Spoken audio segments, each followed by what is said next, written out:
तो भाई रीट के सभी भावी विद्यार्थियों को मेरा प्रणाम। तैयारी आपकी चल रही होगी और अब जो मैं 10 दिन बचे हैं, 10 दिन में पास होने का मेरे पास कोई फॉर्मूला नहीं है, ना 1 महीने में पास होने का कोई फॉर्मूला है, क्योंकि ऐसा कोई फॉर्मूला होता ही नहीं है। 1 महीने 10 दिन में ये फॉर्मूले सिर्फ उनके लिए होते हैं जो ऑलरेडी पहले से पढ़े हुए होते हैं।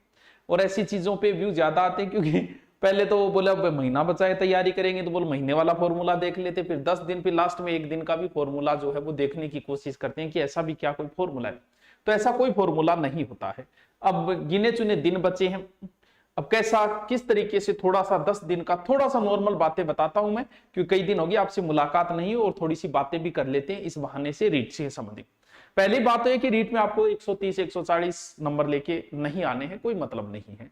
आपको सिर्फ उसको पास के उद्देश्य से देखना है कि यार किसी तरीके से मेरा जुगाड़ हो जाए, 90% सही हो जाए, बस मेन आपका उद्देश्य होना चाहिए मेन पेपर का, मुख्य पेपर का। इसके अंदर पहला तो यह कि सर पेपर इजी आएगा कि टफ आएगा, तो भाई इस बात का पता तो सिर्फ पेपर बनाने वाले को ही है।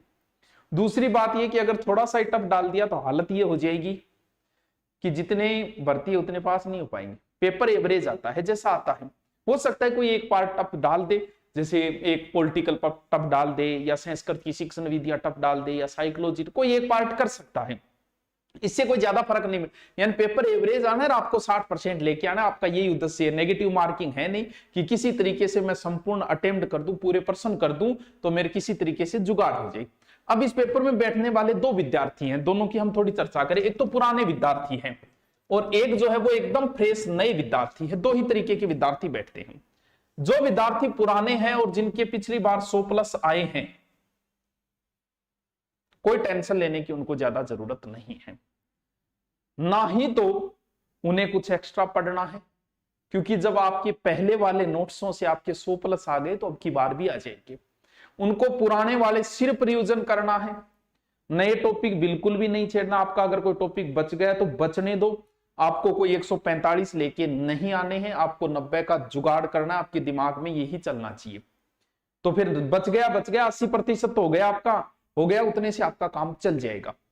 इन पुराने विद्यार्थियों को फिर भी कुछ विद्यार्थी नहीं पढ़ पाए, पिछली बार उनके थे, अब वो लास्ट में सोच रहे हैं कई चीजें उन्होंने पढ़ी नहीं, वो मेन की तैयारी के लग गए थे, अब थोड़े से अब मेन की तैयारी में लगे। तो जैसे कोई विद्यार्थी हिंदी का था, उसकी संस्कृत नहीं पढ़ी उसने, अब वो सोच रहा है यार 10 दिन में कैसे करूं।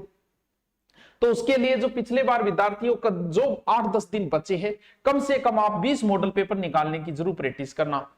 मॉडल पेपर भी तरीके से निकालना जैसे आप एग्जाम हॉल में बैठते हो, सारे प्रश्न करना, पहले ही नहीं वो प्रश्न को उत्तर किया पहले चेक कर लियो, दूसरा चेक कर लियो, नहीं, समय पाबंदी के अनुसार कि इतना समय मिलता है मुझे, इतने समय में उसे तैयार करना है, फिर उसकी की मिलान करनी, कितने बन रहे। सर मॉडल पेपर कौन सो लिया, तो भाई मॉडल पेपर आपके अभ्यास के लिए बताए जा रहे हैं, किसी मॉडल पेपर से एक भी क्वेश्चन नहीं आएगा, हो सकता है सारे के सारे आ जाए। यानी आप इस उम्मीद से कोई मॉडल पेपर मत लेके आना कि मॉडल पेपर से क्वेश्चन आएंगे, नहीं आएंगे भाई। मॉडल पेपर तेरे अभ्यास के लिए है। अब किसका ले, किसके लिए यार, दुनिया भर की गाइडें हैं, कोई चख लाओ, 1-2 चख लाओ, लेकिन थोड़ा सा देख लेना, कई बार गाइड वाले भी हम मास्टरों की तरह इंप्रेस मारने चक्कर में टफ डाल देते हैं, जो आपका दिमाग खराब करते हैं। एवरेज जो चलती है उनमें से कोई एक लेके आना, यानी ज्यादा चिंता करने की जरूरत नहीं है पुराने विद्यार्थियों की। नए विद्यार्थियों से पहले चर्चा ये करते हैं कि नए जो विद्यार्थी है उन्होंने जो तैयारी की है वो कई रूप में तैयारी की है, यानी आपकी तैयारी करने के कई माध्यम है। हो सकता है आपने ऑफलाइन कोचिंग ज्वाइन की होगी, हो सकता है आपने ऑनलाइन कोर्स लिया होगा, हो सकता है आप यूट्यूब से पढ़ रहे हो सकता है आप सेल्फ कर रहे हो, इसके अलावा तो कोई ऑप्शन ही नहीं है, 4 ही तो है। पहली बात तो ये, जो विद्यार्थी ऑफलाइन कोचिंग ज्वाइन की थी, अगर आप अब भी कोचिंग जा रहे हो तो या तो आप बहुत भोला हो या बहुत बड़ा मूर्ख होते।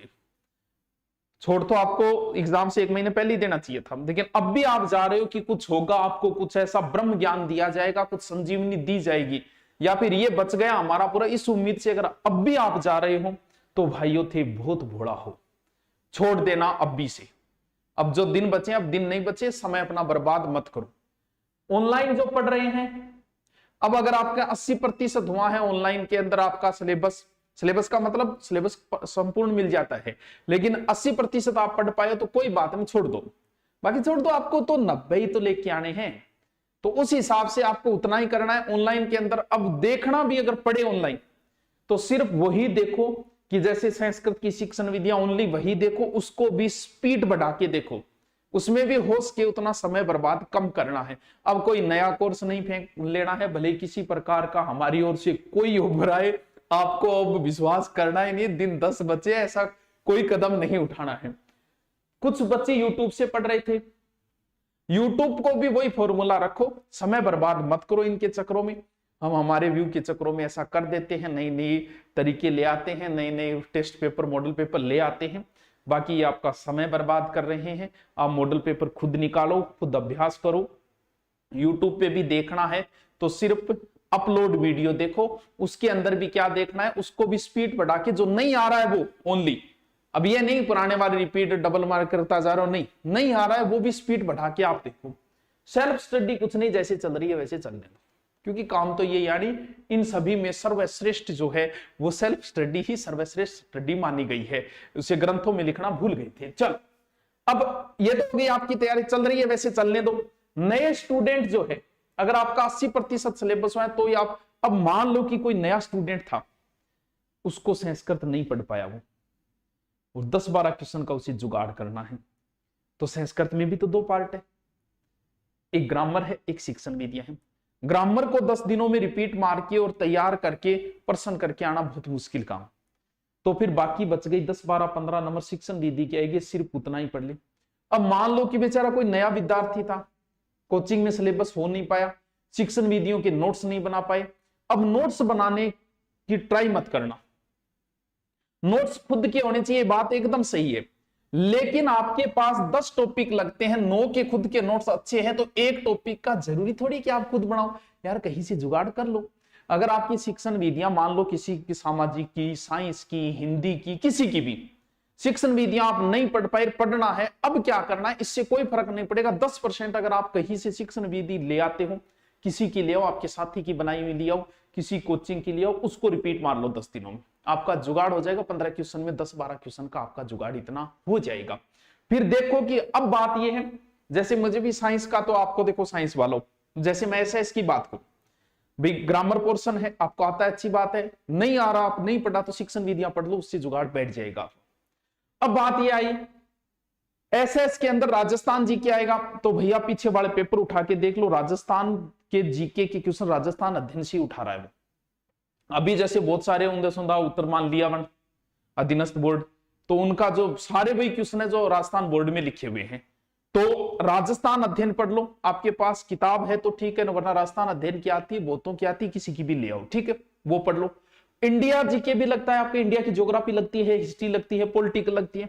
अगर आपके पास नोट्सों का जुगाड़ नहीं हो पाए, भाई एनसीईआरटी का आपने कर रखा है नोट्स, तो पढ़ो, या फिर आप एनसीईआरटी लाके पढ़ो 10 दिन में, वो भी बहुत बड़ा पोर्शन है, आप पढ़ नहीं पाए हो तो फिर एकदम शॉर्ट में अगर आपको बताऊं तो आप लुसेंट की बुक आती है, एकदम पतली सी आती है, जिसमें सारे सब्जेक्ट आते हैं, वो लेकर उसमें वो टॉपिक लगा लो जो आपके लगते हैं, जैसे अभी ग्रह वगैरह वो सब मिल जाएंगे उसमें, जो जो टॉपिक लगते हैं उसमें 1-1.5 पेज में, और उसमें तथ्य है, मड़ाई है, आप 10 दिन में वो टॉपिक पढ़ दो जितना उसमें लगा है, एकदम सो नोट्स ही है वो, ये मान लो नोट्स ही है वो, आएगा तो उसमें से आराम से आ जाएगा, और राजस्थान जी के राजस्थान अध्ययन के अंदर आता है। बाकी आप जैसे पढ़ रहे हो आराम से पढ़ते रहो, ज्यादा चिंता करने की जरूरत नहीं है, डरने की जरूरत नहीं है।